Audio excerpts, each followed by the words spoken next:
Hello बच्चों, कैसे आप सब? आशा करता हूँ कि आप लोग बहुत अच्छे होंगे, मज़े में होंगे।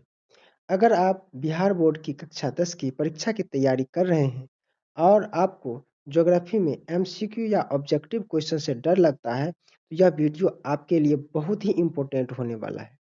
इस वीडियो में मैं आपको पिछले 5 वर्षों में बिहार बोर्ड में पूछे गए जो ज्योग्राफी के एमसीक्यूज हैं, उसको बिल्कुल एग्जाम पैटर्न पर हम प्रैक्टिस कराएंगे। तो वीडियो के अंत तक ज़रूर देखिए, क्योंकि आखिरी में बहुत ही इम्पोर्टेंट प्रश्न है। तो चलिए शुरू करते हैं आज के एमसीक्यूज क्वेश्चन नंबर 1 से। पहला प्रश्न है, कह रहा है कि संसाधन किसे कहते हैं? आपके ऑप्शन है ए प्राकृतिक वस्तुएं, मानव निर्मित वस्तुएं, मानव की आवश्यकताओं की पूर्ति करने वाले वस्तुएं और केवल खनिज। इसका जो भी उत्तर है आप कमेंट बॉक्स में जल्दी से लिखिए। आपका ऑप्शन क्या है, ए या बी सी डी में से जो भी है उसे आप कमेंट बॉक्स में ज़रूर लिखिए। तो चलिए आप विश्लेषण करते हैं। तो हम जानते हैं कि मानव अपनी आवश्यकताओं को पूरी करने के लिए जिस भी वस्तुओं का उपयोग करते हैं उसे हम क्या कहते हैं, संसाधन कहते हैं। यानी कि मानव की आवश्यकताओं को पूरी करने वाली वे सारी वस्तुएं संसाधन कहलाती है। तो आपका ऑप्शन क्या था, अपने ऑप्शन से मैच कराइए। तो इसका सही उत्तर हो जाएगा ऑप्शन नंबर सी। अगला प्रश्न है, कह रहा है कि निम्न में से कौन से संसाधन का उदाहरण है। यानी यहाँ पर जो भी वस्तुएं दिए गए हैं, ऑप्शन ए है वायु, जल, वन या उपरोक्त में से सभी। तो कौन से ऐसा है जो संसाधन का उदाहरण है, यानी हमारे लिए कौन क्या है, संसाधन है। तो संसाधन इनमें से क्या है इस, तो आप देख सकते हैं कि हम अपनी आवश्यकताओं को पूरा करने के लिए वायु का भी उपयोग करते हैं, जल का भी उपयोग करते हैं, वन का भी उपयोग करते हैं। तो इसका सही उत्तर हो जाएगा उपरोक्त में से सभी, यानी ये सभी वस्तुएं हमारे लिए क्या है, संसाधन है। अगला प्रश्न है कि नवीकरणीय संसाधन कौन सा है, यानी इनमें से नवीकरणीय संसाधन कौन है। ऑप्शन है आपके, ए कोयला, बी पेट्रोलियम, सी सौर ऊर्जा, डी प्राकृतिक गैस। जो भी आपके उत्तर है उसे कमेंट बॉक्स में ज़रूर लिखिए, या नहीं तो अपने कॉपी पर ऐसे करके बना लीजिए 1 2 3 4 और उसको आगे ए बी सी लिखते चलिए और लास्ट में कमेंट में ज़रूर बताइएगा कि आपको कितने प्रश्न सही हुए। तो इसका सही उत्तर आप बताइए कि क्या हुआ। तो इसका सही उत्तर जानने से पहले हम इसका करते हैं विश्लेषण। विश्लेषण ये है कि नवीकरणीय संसाधन उसे कहते हैं जिसका समाप्त हो जाने के बाद, जिन वस्तुओं को समाप्त हो जाने के बाद पुनः पूर्ति किया जा सकता है या कुछ ही समय में पुनः प्राप्त किया जा सकता है या बनाया जा सकता है, उसे हम लोग कहते हैं नवीकरणीय संसाधन। तो क्या कोयला को एक बार समाप्त हो गया तो क्या पुनः बनाया जा सकता है? बिल्कुल नहीं बनाया जा सकता है। क्या पेट्रोलियम समाप्त होने से पुनः प्राप्त किया जा सकता है? बिल्कुल नहीं किया जा सकता है। लेकिन जो सौर ऊर्जा है, एक बार समाप्त हो गया तो पुनः सूरज निकलेगा, फिर से हमें ऊर्जा की प्राप्ति हो जाएगी। तो सौर ऊर्जा यहाँ पर क्या हो जाएगा, नवीकरणीय संसाधन। तो आपका इसका उत्तर क्या कौन सा सही होगा, ऑप्शन सी क्या हो जाएगा, सही हो जाएगा। तो चलिए अगले प्रश्न पर चलते हैं। अगला प्रश्न है, अनवीकरणीय संसाधन कौन सा है।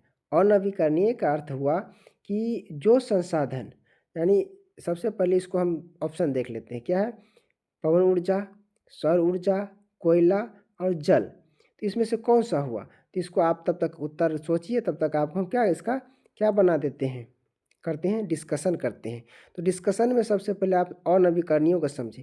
अनवीकरणीय का मतलब क्या हुआ, तुरंत पहले हम देखे हैं नवीकरणीय, यानी जिसके समाप्ति के पश्चात उसको हम निर्माण तुरंत कर सकते हैं, उसे क्या कहा जाएगा, नवीकरणीय कहा जाएगा। लेकिन वे संसाधन जिसकी समाप्ति हो गई है उसको पुनः पूर्ति नहीं किया जा सकता है, या पूर्ति होगा भी या पुनः बनेगा भी तो उसके बनने में काफ़ी लंबा समय लगेगा, करोड़ों वर्षों का समय लगने वाला है।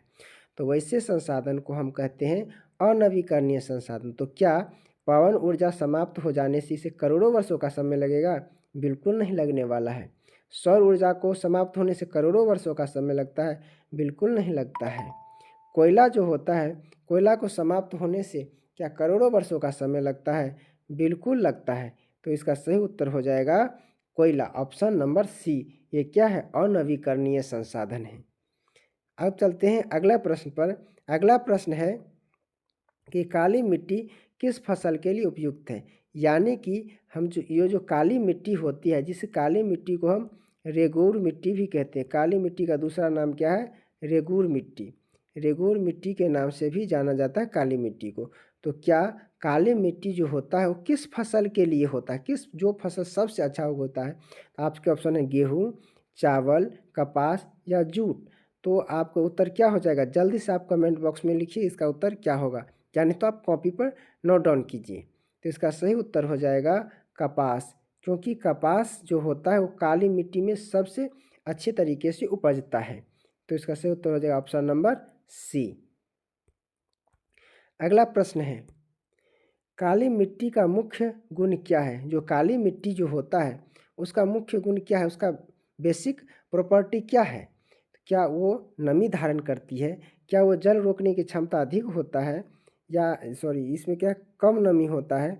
या जल रोकने की क्षमता क्या होता है? अधिक होता है? क्या वो रेतीली होता है या कम उपजाऊ होता है? तो इसका उत्तर जो भी है आप जल्दी से लिख लेंगे और लास्ट में हमें बताएंगे कि आपका स्कोर क्या रहा। तो जो काली मिट्टी होती है उसमें जल ग्रहण करने की क्षमता बहुत ही क्या होती है? अधिक होती है।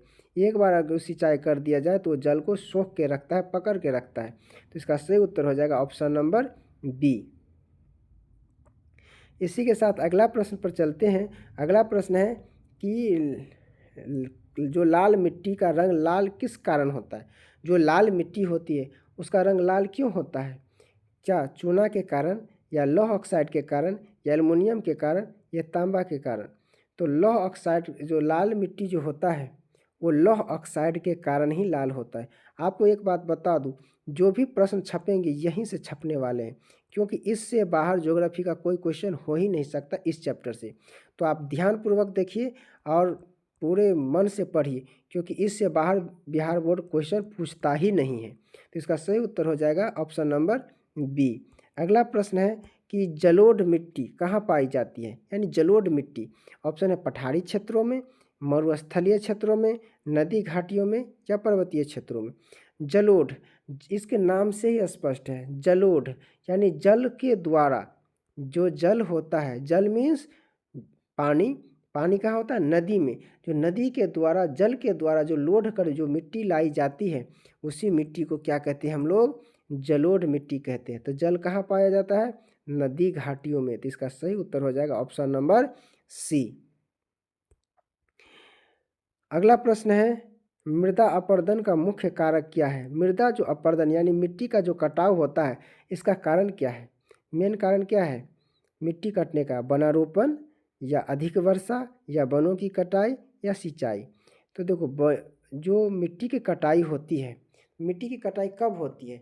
इसका मिट्टी यानी जहाँ पेड़ जो होता है, हमारे पर्यावरण में जो पेड़ पौधे हैं उसकी जो जड़ें होती है वो मिट्टी को थामे रखती हैं, पकड़ के रखती है। जब हम पेड़ पौधे को काट देंगे तो हमारे पास जो मिट्टी होगी उसकी जो जड़ पकड़े हुए होंगे वो छोड़ देंगे। तो जैसे पेड़ कटेगा तो मिट्टी का अपरदन यानी मिट्टी के कटाव क्या हो जाते हैं? शुरू हो जाते हैं। तो कहा जाता है कि वनों की कटाई के कारण ही क्या हो जाता है? मृदा का अपरदन यानी मिट्टी क्या होता है? बहने लगती है और मिट्टी कटाई होने लगती है। तो इसका सही उत्तर हो जाएगा ऑप्शन नंबर सी। अगर आपको ये वीडियो पसंद आ रहा है तो इसे लाइक ज़रूर कर दें, क्योंकि ये आपके लिए बहुत ही इम्पोर्टेंट होने वाला है ये वीडियो सीरीज। और आपको विश्वास दिलाता हूँ कि आपको 40 में जो एसएसटी का क्वेश्चन उसमें से 35 प्लस नंबर यहीं से होने वाला है सही। क्योंकि आप इस वीडियो को सेव करके देख लीजिए और एग्ज़ाम के बाद आप अवश्य बताइएगा आपको कितना सही हुआ। यहाँ से आपको 35 प्लस सही होने वाला है, मतलब सही होने वाला है, क्योंकि ये बिल्कुल बिहार बोर्ड के जो एग्जाम पैटर्न है उसी पर तैयार किया गया है। इसी कड़ी में अगला क्वेश्चन है कि मृदा संरक्षण का उपाय कौन सा है? मृदा संरक्षण का उपाय कौन सा है? तो मृदा संरक्षण का मतलब है कि मृदा को हम किस प्रकार से, मिट्टी को कैसे बचा सकते हैं? तो अधिक जुताई करके हम बचा सकते हैं, या वनों की कटाई करके बचा सकते हैं, या सीढ़ीदार खेती करके बचा सकते हैं, या रासायनिक खाद के द्वारा बचा। इसका उत्तर ज़रूर बताइए कि क्या होने वाला है। तो अभी तुरंत बताएं, अभी तुरंत बताएं। अगर याद आपको नहीं आ रहा है तो तुरंत आप वीडियो को पॉज करके पीछे की वीडियो देखिए और उसको याद कीजिए कि आपको क्या बताया गया था। आपको बताया गया था कि जैसे ही पेड़ जो होता है, जो पेड़ होता है पेड़ मिट्टी को क्या करके रखता है, जकड़ के रखती है।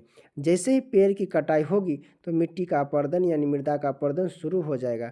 तो मृदा संरक्षण का सबसे अधिक उपाय क्या है, तो हमें वनों की कटाई पर क्या करना चाहिए, रोक लगाना चाहिए। मृदा संरक्षण का कौन सा उपाय है, वनों की कटाई पर या वनों की कटाई पर रोक होगा।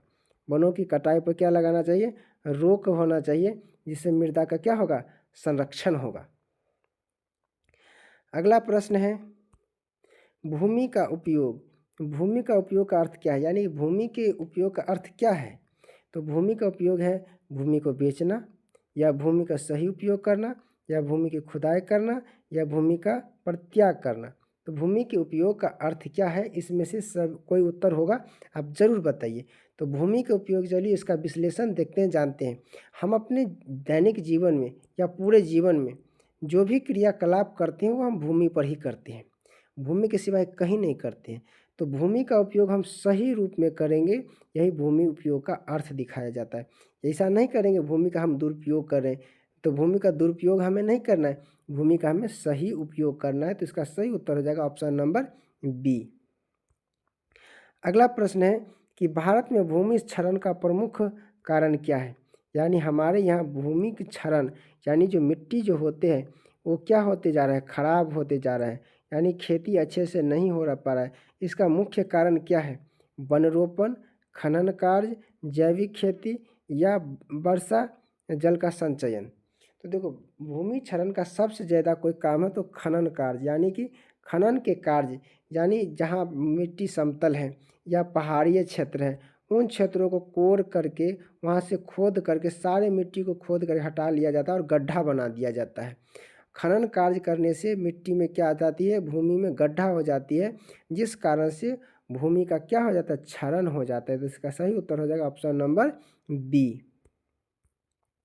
अगला प्रश्न है कि संसाधन संरक्षण का अर्थ क्या है। यानी कि जो भी संसाधन है हमारे पास, जो भी ईश्वर ने, जो भी प्राकृतिक ने हमें चीज़ दिया है उसका हम संरक्षण कैसे करेंगे, उसका अर्थ क्या है। अधिक से अधिक उपयोग करेंगे, या उसका विवेकपूर्ण उपयोग करेंगे, या उसको नष्ट कर देंगे, या बेकार समझ लेंगे। तो संसाधन के संरक्षण का अर्थ है क्या, या आप सोच के जल्दी बताइए क्या हो सकता है। तो तो संसाधन के संरक्षण का अर्थ है उसका हम विवेकपूर्ण उपयोग, यानी कि उसे हम सही से उपयोग करेंगे। हमारे पास जो भी संसाधन है उसका उपयोग हम सही तरीके से करेंगे, तब ना हमारे लिए भविष्य में बचा रहेगा। मान लो तो आपके पास 100 रुपया है और 100 रुपया को एक ही बार में खर्चा कर लिए तो तुरंत ख़त्म हो गया। अगर 100 रुपया को 10-10 रुपया करके खर्चा करेंगे तो हमें 10 दिन चलने वाला है। तो यही होता है कि विवेकपूर्ण तरीके से अगर हम खर्चा करेंगे तो हमें लंबा ले जाएगा, लेकिन तुरंत खर्चा कर लेंगे तो हम उस संसाधन का संरक्षण नहीं हुआ, उस संसाधन का विनाश हुआ। तो संसाधन के संरक्षण का अर्थ है उसे विवेकपूर्ण उपयोग। इसका सही उत्तर हो जाएगा ऑप्शन नंबर बी। नेक्स्ट है मानवीय संसाधन कौन सा है। यानी कि हम संसाधन के प्रकार में जानते हैं कि संसाधन 3 प्रकार के होते हैं। एक होता है प्राकृतिक संसाधन, एक होता है मानव निर्मित संसाधन, और एक होता है मानव स्वयं संसाधन होता है।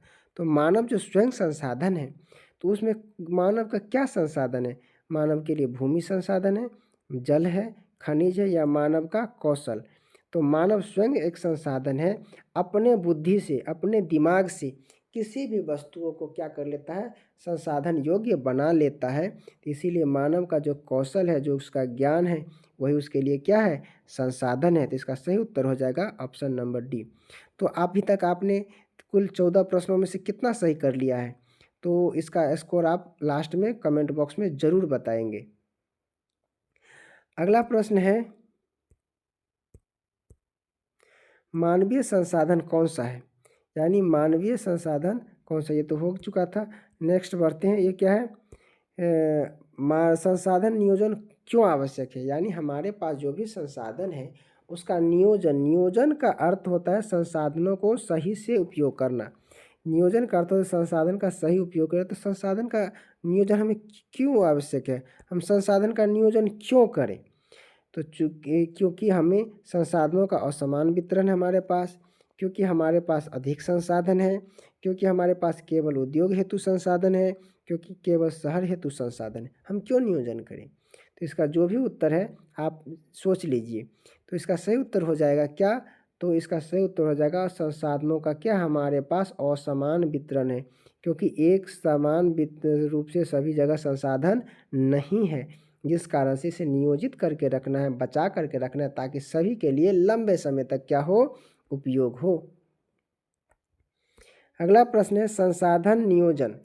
संसाधन नियोजन की पहली सीढ़ी क्या है, यानी कि हम संसाधन को बचाएंगे तो सबसे पहला काम क्या करेंगे संसाधनों को बचाने के लिए, क्या उसका दोहन शुरू कर देंगे, या पहचान और सूचीकरण करेंगे, या विकास का काम करेंगे, या संरक्षण का काम करेंगे। तो संसाधन की नियोजन की पहली सीढ़ी वह होता है, सबसे पहले हम संसाधन को पहचान करेंगे कि संसाधन क्या है, उसका सूची बनाएंगे कि कितनी मात्रा में है। मान लो हमने पता लगाया यहाँ भूमि के अंदर 100 टन कोयला है, सबसे पहले हमने पता लगाया 100 टन है, और उसका सूची बनाए कि कितने समय में ले जाना है। तो सबसे पहले उसका पहचान करना है, सूची बनाना है, तभी उसका नियोजन हो सकेगा। जब तक किसी चीज़ के बारे में पते नहीं है तो उसका हम संरक्षण करेंगे कैसे। इसका सही उत्तर हो जाएगा ऑप्शन नंबर बी। अगला है कि समोच्च जुताई कहाँ पाई जाती है। समोच्च जुताई, समोच्च जुताई का मतलब या समोच्च खेती जिसे कहते हैं सीढ़ीनुमा खेती। क्या कहते हैं, सीढ़ीनुमा खेती। आपने पहाड़ों पर देखा होगा या फोटो में देखा होगा, जो पहाड़ों पर खेती होती है उसे सीढ़ीनुमा खेती, यानी पहाड़ों पर सीढ़ी के जैसे भूमि को चौड़ा करके उसमें क्या किया जाता है, खेती किया जाता है। इसे ही कहा जाता है समोच्च कृषि। तो समोच्च कृषि कहाँ किया जाता है, पहाड़ी क्षेत्र में। कहाँ पर किया जाता है, पहाड़ी क्षेत्र में। तो सही उत्तर हो जाएगा ऑप्शन नंबर सी। अगला प्रश्न है, कह रहा है कि बंजर भूमि बनाने का मुख्य कारण क्या है। जो बंजर भूमि बन जाता है, कोई भूमि है, इस पर हमने इस पर फसल उगाना शुरू किया, 5 साल तक बहुत अच्छे से उगा, उसके बाद 5 सालों के बाद वो अच्छे से उपजना बंद हो गया, तो बंजर हो गया। इसका मुख्य कारण क्या है, अधिक वर्षा का होना, मृदा का अपरदन होना, या वनारोपण होना, या जैविक खाद का प्रयोग करना।